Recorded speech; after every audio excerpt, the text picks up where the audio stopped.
Morning, Trainiacs. That was a very, very key workout that we did with the team and 104 people on Zwift. Now, what we're going to talk about today that I came up with is 7 key workouts that you should be doing, that whether you're doing a sprint race, an Ironman distance race, whether you're a beginner or you're pretty elite, this is something that you should be doing. These are the key workouts that you structure all of your training plan around. That was one of them. Leaves you feeling like this. Woo!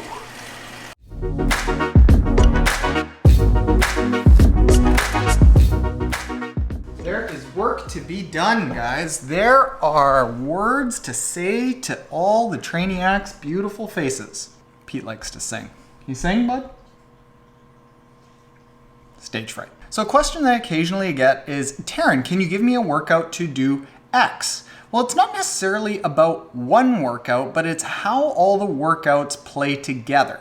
And when it comes right down to it, not all workouts are created equal. There are some workouts that are really, really important to do and get right. And all of the other workouts kind of just structure themselves to get you fit enough, essentially, to be able to do these really critical workouts. And I thought about how many of these critical workouts are there and when are they throughout the season. I came up with 7 really critical workouts to do, types of workouts, the critical aspects of those workouts, and that's what we're going to get into now. To keep this video short, what I'll say is there are going to be some ideas about things that you can incorporate into your training. By all means, sit there, write it down.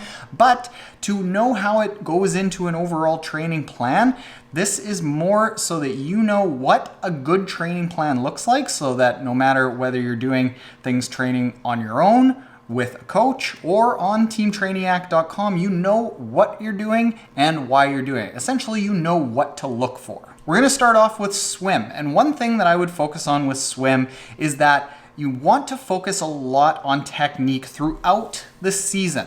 You want to focus on a lot of technique during the off season, the base building season, but you don't want to just forget about it during race season. There's a lot of coaches who tend to come from elite swim backgrounds who say, well, you should focus primarily on swim fitness. What I think about when I hear that is that they have a basis of really good technique to start from. Us age group triathletes, we don't. One thing that happened during one season when I focused a lot on swim technique during the off season and base building season, and then really forgot about technique during the race season and focused on race fitness, is that my fastest swimming was actually done in February. Yeah, I got slower throughout the year because all that high-end swimming, that sighting practice, that race takeout speed that you practice during race season, that's really disruptive to your overall stroke. So your technique tends to fall apart. So what happens is that you end up working harder while not going any faster.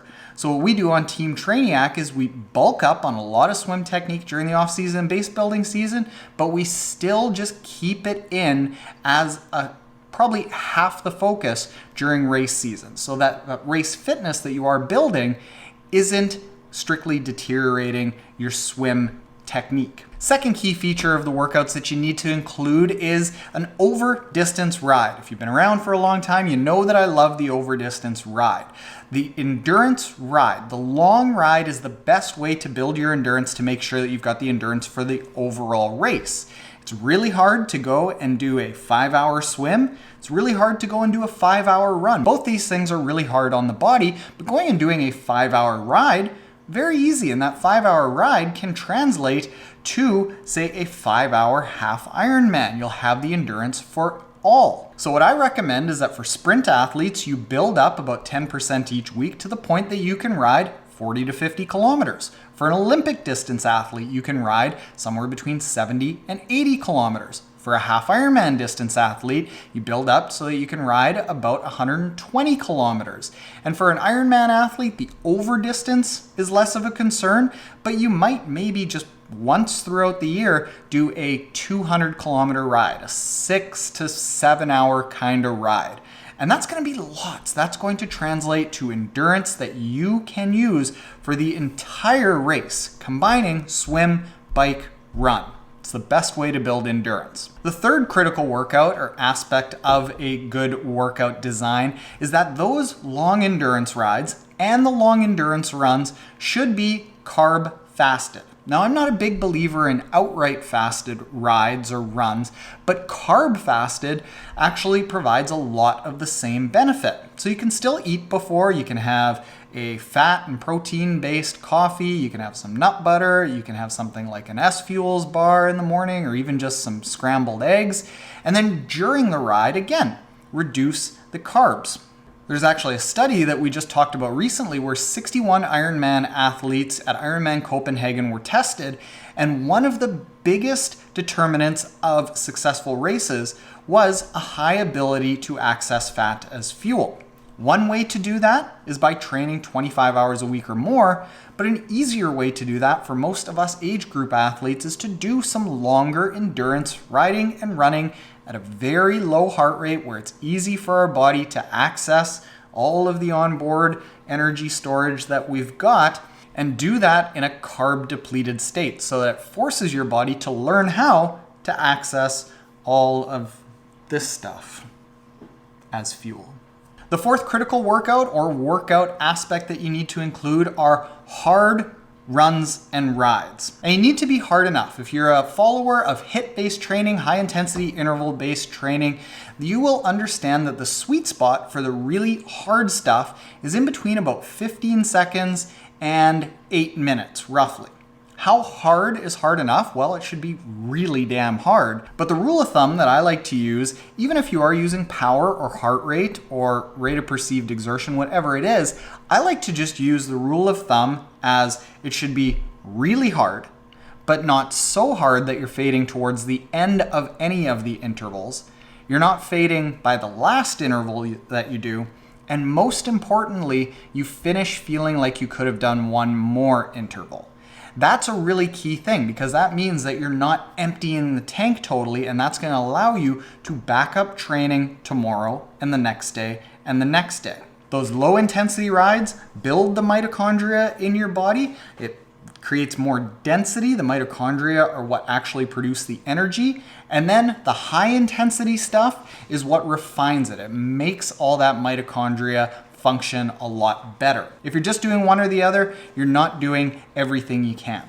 Well, that wraps up swim, bike, run, but we still have 3 left. That's where strength training comes in. Heavy strength during the off season and the base building season. At this time, swimming, biking, and running should be quite a bit less intense. You can make up for some of that intensity and put more of the intensity chips over towards heavy strength. There was actually a study done in 2008 where over the course of 8 weeks, a bunch of runners worked on their 1 rep maximum, really heavy lifts, which you wouldn't think would help much with running, but what had happened is that they actually improved their running efficiency by 5%. This is huge. That means that they're running at the same pace using less energy, or they're running faster using the same energy. This is critical. Energy preservation in triathlon is key.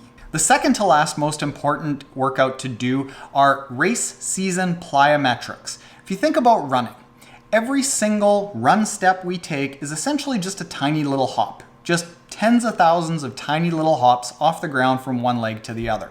The quicker we can get off the ground, the more elastic energy that we can use to spring off the ground, to spring ourselves forward easier, to have that recoil and actually use the energy that we are putting into the ground actually to propel ourselves forward instead of just dissipating into the ground, the faster we're going to be. This is where plyometrics come in. Plyometrics are quick, short burst, quick hops, being able to get up and recoil that elastic energy. Actually, a really good demonstration of elastic energy is like this. If you go like that, you know how you just flick it and boom, snaps back? Now, if you can use that snap to actually snap yourself boom, forward, that's how you actually run really well. And that's what plyometrics do.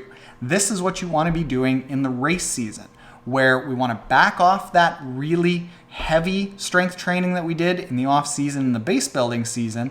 We want to do lighter stuff like plyometrics in the race season because we're focusing much more on intensity being into the swim, bike, run category. Finally, you can do all the deadlifts, all the squats that you want, all the plyometrics that you want, but if you can't translate all of that strength into your actual sport, you aren't gonna do very well. And this is where the very final workout or workout feature comes into play, and that is sport-specific strength training. We need to take that raw power that we develop with the heavy strength and the quick neuromuscular firing that we develop with the race season plyometrics and then translate that directly into swimming, biking, and running.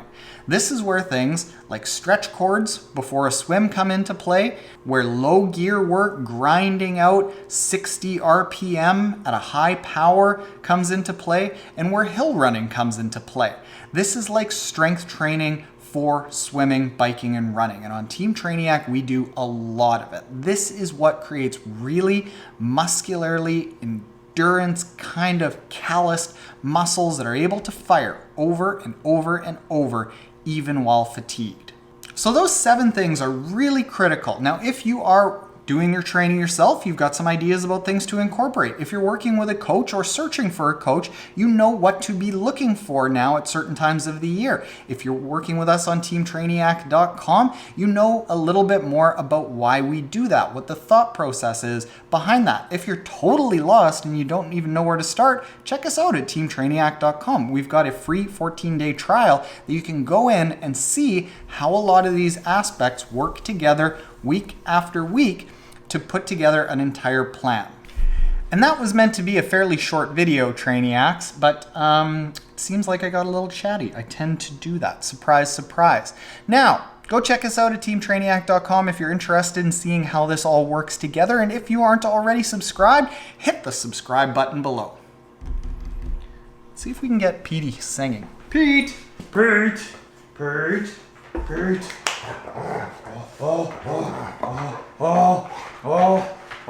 Spin move.